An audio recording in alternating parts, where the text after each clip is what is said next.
దేవునికి స్తోత్రం. అనాది నుంచి దేవుని యొక్క సువార్తను ప్రచురం చేసిన వారిలో మొట్టమొదటిగా హానోకు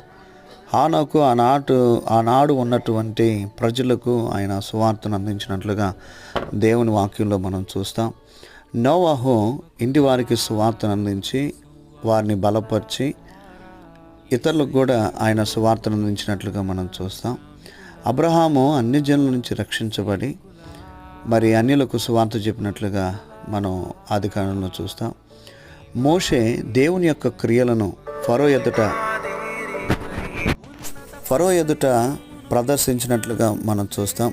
దావీదు ఆయన సంతానానికి దేవుని యొక్క విలువను తెలియజేసిన వాడుగా మనం చూస్తాం. ప్రభు తండ్రి ప్రేమను తెలియజేసినట్లుగా మనం చూస్తాం. తర్వాత శిష్యులు మరి సువార్తను ప్రకటించారు. ఈనాటి సేవకులు దేవుని యొక్క నీతిని స్థాపించుటకు ప్రయాసపడతారు.